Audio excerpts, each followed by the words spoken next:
ओम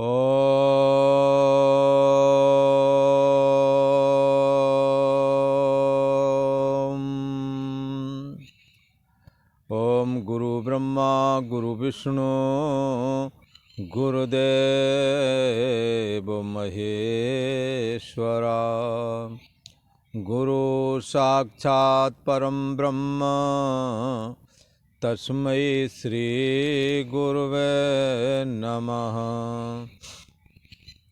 योगेश्वर श्री कृष्ण भगवान की जय। ऐं सरस्वत्यै नमः।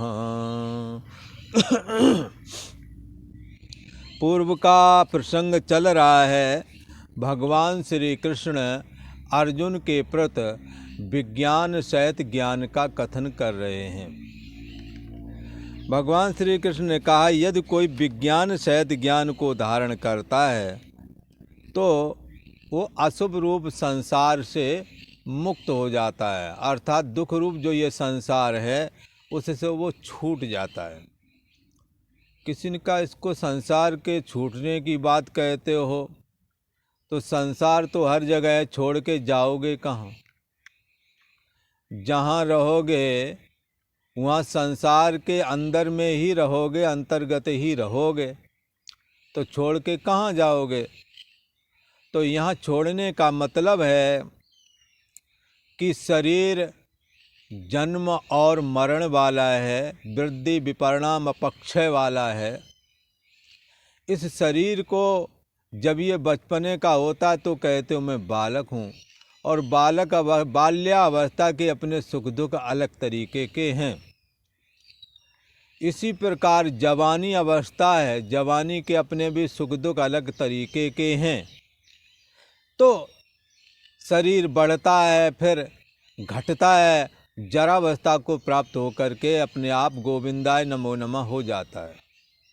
इतनी अवस्था पार करने में शरीर में बहुत सारी रोग व्याधियां भी देखने को मिलती हैं।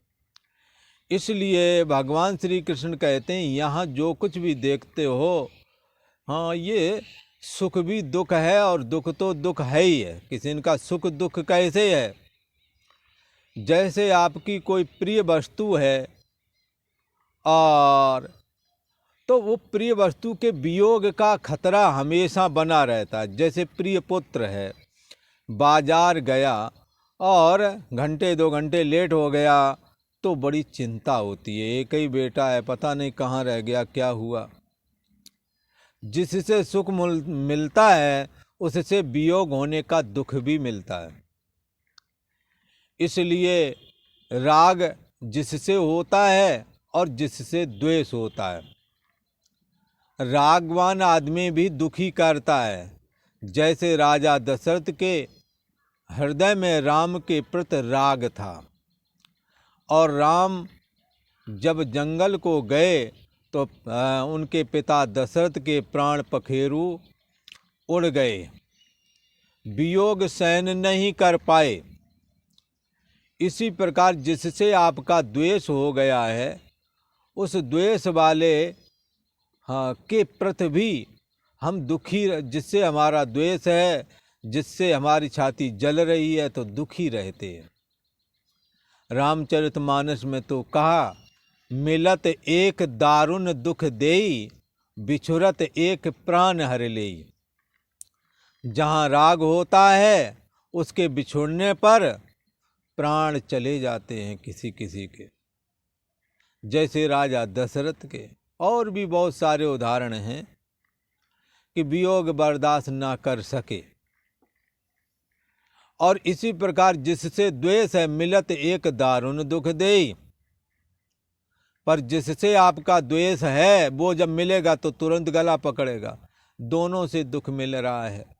इसलिए भगवान बुद्ध ने कहा था, इस संसार में जो दुख है वो तो दुख है ही है, पर जो सुख है वो भी दुख ही समझो, ऐसा समझना चाहिए। जैसे किसी को अनुकूल धन पुत्र स्त्री आदि से सुख प्राप्त हुआ, पर उससे बंधन बढ़ता जाता है, मोह बढ़ता जाता है, और अंततो गत्वा अंतिम समय आने पर भी वो मोह से छुटकारा नहीं मिलता। कोई कहेगा इनका त्याग कर देना चाहिए, तो त्याग कर देना चाहिए, ये वैराग्य का लक्षण है। पर ये त्याग दो प्रकार से होता है। एक तो ये है कि घर में ही रहो, सबकी सेवा शुश्रूषा से आदि लेकर सारे कार्य संपादन करो, पर असंग हो जाओ। और दूसरा ये है कि देखो आपके सारे दायित्व तो खत्म हो गए हैं, अब कोई पिता माता की जिम्मेदारी नहीं है हमारे ऊपर, अब कोई ऐसा बोझ नहीं रह गया है, और आपका भी यदि जी करता है और किसी तरह का कोई प्रतिबंधक नहीं है, तो आप त्वम पदार्थ विवेकाय संन्यासा सर्व कर्मणाम, तो आप संन्यास ले सकते हैं, गृह त्यागी हो सकते हैं। पर ये इस बात पर निर्भर करता है कि आपके ऊपर जिम्मेदारियां तो नहीं हैं। और यदि ऐसा लगे कि जिम्मेदारी है तो हमें पहले जिम्मेदारियों का पालन करना चाहिए। भगवान श्री कृष्ण कहते हैं ये विज्ञान सहित ज्ञान दुख रूप संसार का अंत कर देता है। कैसे कर देता है? असंगता दे करके। शरीर मैं नहीं हूं, शरीर मेरा नहीं। शरीर जन्म से पहले नहीं था, मरण के बाद में नहीं रहता, प्रतिक्षण वर्तमान में बदलता है।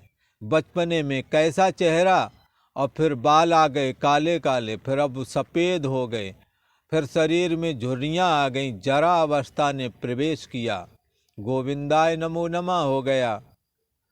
तो इसी प्रकार मन से सुखी दुखी होना, मन संकल्प विकल्पात्मक कहा गया है।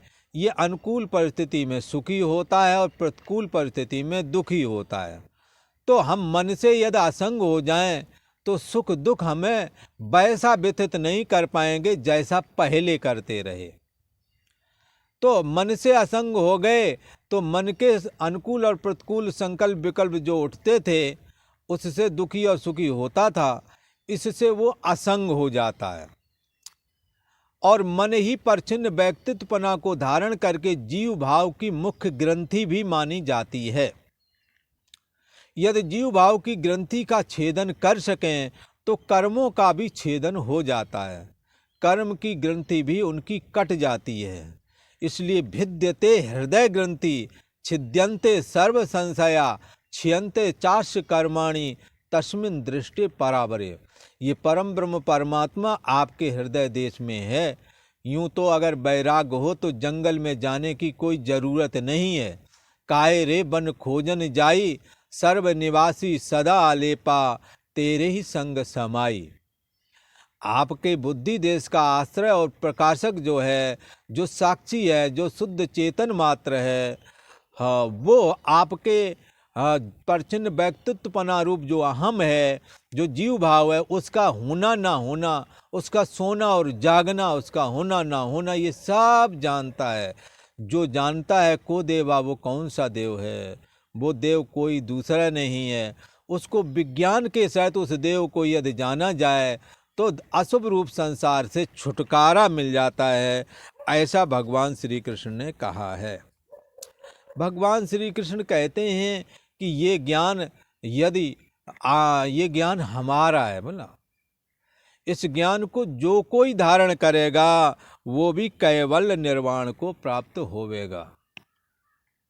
तो भगवान से किसी ने पूछा, महाराज आप विज्ञान सहित ज्ञान की बात कह रहे हैं और आप कहते हैं मैं सब में समाया हुआ हूँ, व्यापक हूँ, मुझ परम ब्रह्म परमात्मा से ये सारा जगत परिपूर्ण है, तो आपका भी भला जैसे जीव कुछ कार्य करता है तो उससे बंधन को प्राप्त हो जाता है, क्या आप भी कर्मों में बंधते हो क्या? भगवान श्री कृष्ण ने कहा, हे अर्जुन, न च माम तानि कर्माणि, जिन कर्मों के द्वारा जीव बंधता है, कामना युक्त कर्मों के द्वारा जीव बंधता है, और कामना रहित कर्म करने से कर्म की बंधन ढीले पड़ जाते हैं और चित्त निर्मल होता है। उस निर्मल चित्त में भक्ति का प्रादुर्भाव होता है और भक्ति के द्वारा वैराग और ज्ञान प्राप्त हो जाता है। भगवान श्री कृष्ण कहते हैं, जिन कर्मों के द्वारा आप बंध जाते हैं, शारीरिक कर्म, मानसिक कर्म, वांगमय कर्म, 3 प्रकार के कर्म कहलाते हैं। इन तीनों प्रकार के कर्मों से जीव तो बंध जाता है, पर भगवान श्री कृष्ण कहते हैं, मैं उन कर्मों में मैं चा माम तान कर्माणि निबध्नन्त धनंजय, मुझे नहीं बांध पाते हैं। किसी ने पूछा, महाराज आपको क्यों नहीं बांध पाते? भगवान श्री कृष्ण ने कहा, 125 साल के लिए हम देह धारण किए, पर देह से असंग रहे। देह के रूप में मैं दिख अवश्य रहा हूं, पर देह का अभिमान मुझ में नहीं है। इसी प्रकार संकल्प विकल्पात्मक मन जो है, मानसिक कर्म है। इन मानसिक कर्म जो संपन्न होते हैं, भगवान श्री कृष्ण कहते हैं, इस मन से जीव भाव रूप जो ये मन है, जिसको कहते हैं ये सोने जागने वाली चेतना, जिसको कहते हैं परछिन्न व्यक्तित्वपना, ये जीव है, ये मानसिक कर्म करता है। पर मन से भी अपने को असंगता के रूप में अपने को स्थिर कर लिया है। मन से असंग हो गया है, फिर मन के होने वाले जो कृत्य हैं उसके कैसे होवेंगे? फिर अहम से भी अपने को अलग कर लिया।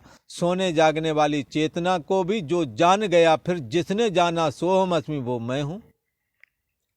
ये चाहे जिसने जाना, ये भगवान श्री कृष्ण का अंतर्यामी रूप है। इस अंतर्यामी रूप में कर्म नहीं है, इसमें शरीर नहीं है, इसमें जीव भाव नहीं है, इसमें अहम नहीं है।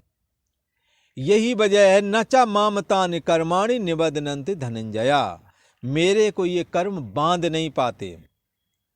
ईश्वर सृष्टि को उत्पन्न करता है, स्थित रखता है और अपने में लीन कर लेता है। ये काम उसे बांधते नहीं। जीव थोड़ा सा ही काम करे बंध जाता है, क्योंकि देह, मन, बुद्धि आदि से ये आसक्ति जोड़े हुए है। आसक्ति ही नहीं जोड़े, इनको अपनी मैं मानता है। ईश्वर अपनी मैं नहीं मानता। ये भगवान श्री कृष्ण का अंतर्यामी रूप माया को स्वीकार करके ईश्वर हो जाता है, तब इसका नाम ओम हो जाता है।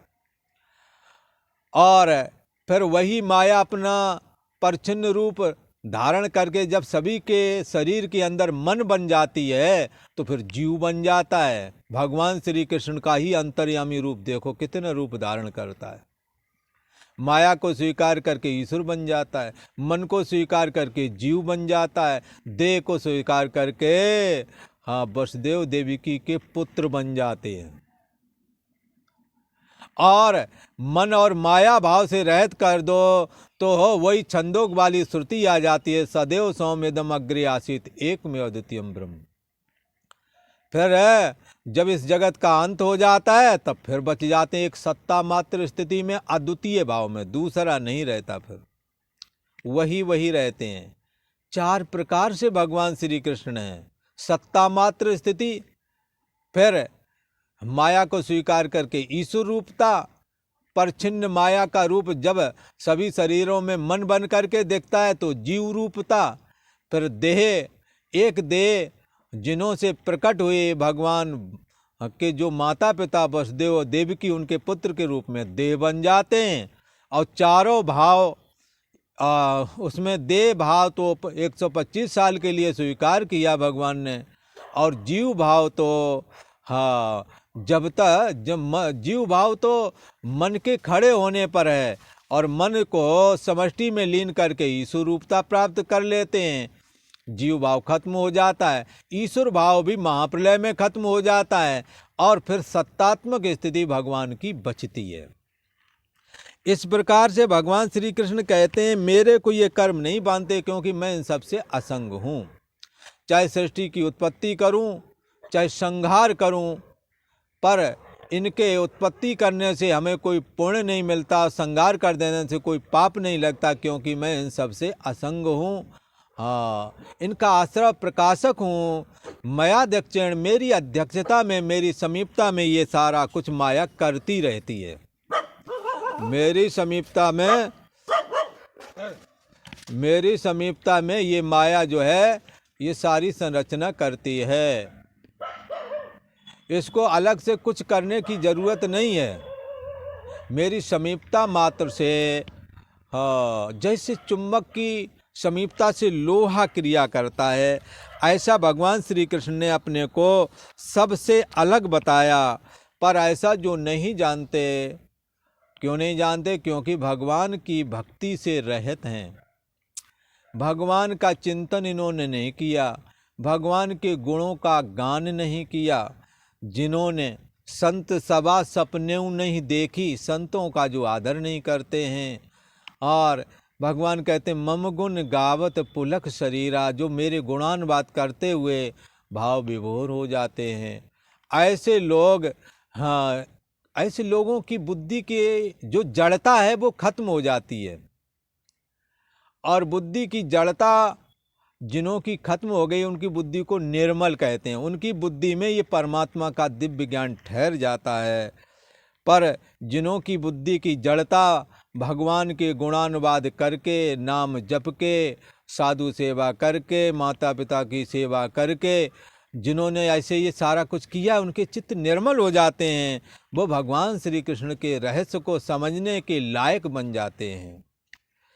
भगवान श्री कृष्ण कहते हैं इसके अलावा जो लोग हैं जो ऐसा नहीं करते हैं, उनकी बुद्धि मूढ़ता को प्राप्त हो जाती है। और वो कहते हैं ये भगवान श्री कृष्ण भी एक आम आदमी की तरह ही है, जबकि ये जगत के ईश्वर हैं, देह को धारण किए हुए हैं, लीलात्मक विग्रह धारण किए हैं, ग्वाल वालों के साथ खेलते कूदते हैं, नाचते कूदते हैं। ये उनकी बाल क्रीड़ा है।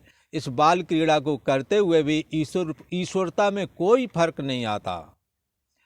ईश्वरता अपनी जगह है। अभी बाल क्रीड़ा कर रहे हैं तो बाल क्रीड़ा का ही रोल अदा करते हैं। तो इस तरह से भगवान श्री कृष्ण कहते हैं लोग, ये मूढ़ बुद्धि वाले लोग जो ये हैं, ये हमारे को, मैं हूँ तो जगत का ईश्वर, पर एक आम आदमी की तरह मानते हैं। लिहाजा सुषपाल वगैरह उस समय जैसे सुषपाल हैं और भी लोग थे जिन्होंने उन्हें आम आदमी की तरह लिया, उसका उन्होंने खामियाजा भी भुगता। जैसे सुषपाल उनको गाली बोल रहे थे तो भगवान श्री कृष्ण के स्मरण मात्र से सुदर्शन चक्र ने उनका सर काट के अलग कर दिया। और दुर्योधन उन्हें ग्वाला कह के अपमान किया और कहा इनको कैद कर लो, तो कैद करने की तो बात छोड़ो, उनके सामने देख भी ना सका। इसी प्रकार से हाँ, भगवान के कोप का भाजन हुआ और महाभारत के युद्ध में कुटुंब के सहित मारा गया। तो क्या है, भगवान श्री कृष्ण चाहे बालक रूप में हो, चाहे जिस रूप में है, वो ईश्वर हैं। उनकी ये बाल लीला है। राजाओं की लीला में वो राजनीति करते हैं, युद्ध करते हैं, मित्रता का धर्म निर्वहन करते हैं, सुदामा नाम के ब्राह्मण के प्रति कैसा बर्ताव करते हैं। ये सब करते हुए भी उनके ईश्वर भाव में कोई फर्क नहीं पड़ता। भगवान श्री कृष्ण कहते हैं मूढ़ता के भाव को जो प्राप्त हुए हैं, जो शास्त्रों पर, गुरुओं पर श्रद्धा नहीं रखते, जो मेरे प्रति द्वेष बुद्धि रखते हैं, हमारे में दोष ढूंढते रहते हैं, ऐसे मूढ़ लोग आसुरी प्रकृति के कहे गए हैं। उनके लिए भगवान श्री कृष्ण कहते हैं हे अर्जुन, ये गीता का 9वां अध्याय है और 12वां श्लोक है, जिसमें भगवान श्री कृष्ण कहते हैं, क्या कह रहे हैं, मोघासा मोघ कर्मणो मोघ ज्ञाना विचेतसा राक्षसी मासुरीं चैव प्रकृतिम मोहिनीं श्रुता। ऐसे लोग तरह तरह की आशा रखते हैं, पर बुद्धिमंद होने से, यथार्थ ज्ञान न होने की वजह से, यथार्थ समझ नहीं है, संशय रखते हैं। लिया जाए, इनकी सारी आशा व्यर्थ हो जाती है। जीवन में जितनी आशाएं, उनमें सब जगह निराशा ही हाथ लगती है, क्योंकि उन्होंने यथार्थ नहीं समझा। मोघ कर्मणा, इनकी कर्म व्यर्थ चले जाते हैं। इनका कर्म करना व्यर्थ, क्योंकि शास्त्र जैसे कहता वैसे कर्म करो। शास्त्र कहता है ब्रह्मण्यादाय कर्माणि संगम त्यक्त्वा करोत्या लिप्यते न स पापे न पद्म पत्र मीमांसा। कहते जितने भी कर्म करो, उन कर्मों को करके नारायणार्पण वस्तु करना चाहिए। हरह समर्पे बिन सत्कर्म, ये सत्कर्म तुम्हारे तब तक सफल नहीं होंगे जब तक परमात्मा श्री हरि को, परमात्मा श्री कृष्ण को आप समर्पित नहीं करते। पंचदेवों में जो भी आपका आराध्य देव हो, जिस पर आपकी श्रद्धा हो, वही ईश्वर का रूप है। क्योंकि ईश्वर तो निराकार है। उसके साकार विग्रह 5 प्रकार के हैं। विष्णु है, शिव है, गणेश है, सूर्य है, दुर्गा है। और विष्णु के ही 5 विग्रह, वो 2 विग्रह और हैं, राम और कृष्ण, जो साक्षात विष्णु स्वरूप ही माने गए। आप इनमें से जिस किसी की भी उपासना करते हैं बंधुओं, आप अपने कर्म उनको निवेदन करें। तो ब्रह्मण्याधाय कर्माणि, आपको परमात्मा ब्रह्म को, परम ब्रह्म परमात्मा को कर्म अर्पण किए गए हैं, ऐसा ही माना जाएगा। इसलिए उनके कर्म व्यर्थ हो जाते हैं। जो इस विज्ञान सहित इस ज्ञान को जो नहीं समझते हैं, जो शास्त्र और गुरुओं में, संतों में श्रद्धा नहीं रखते हैं, कुतर्क करते हैं, अपमानित करते हैं, अपने माता पिता की सेवा नहीं करते, हाँ, तो ऐसे लोगों को, अपने से बड़ों का आदर नहीं करते, उनकी बुद्धि कैसे शुद्ध होवेगी? जो दूसरों के काम में नहीं आते, उनकी बुद्धि कैसे शुद्ध होवेगी?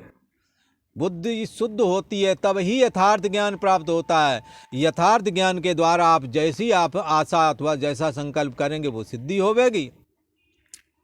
और आपको दिल्ली जाना है और आपको संशय है, आप जा रहे हैं, जाना चाहिए, हाईवे से आप कहीं और पहाड़ की ओर निकल रहे, वहाँ दिल्ली तुम्हें मिलेगी क्या? उल्टी दिशा में जा रहे हो। जैसे मछली जिधर से पानी आता उधर को बढ़ती है, सोचती है कि वहाँ पर समुंदर होवेगा, पर सच्चाई है जिधर पानी जाता है समुंदर उधर होता है, पर जहाँ से आता वहाँ तो झरना होता है। आगे जाकर के पत्थर मिलने लगते हैं, तब मछली लौटती है। ऐसे ही संशय विपर्य की वासना वाले लोग, संशय के चलते, कुतर्क के चलते इनकी सारी आशा रूप संकल्प व्यर्थ हो जाता है। इनके कर्म व्यर्थ चले जाते हैं। मेहनत करते हैं, मेहनत का जैसा फल होना चाहिए वैसा नहीं मिल पाता इन्हें।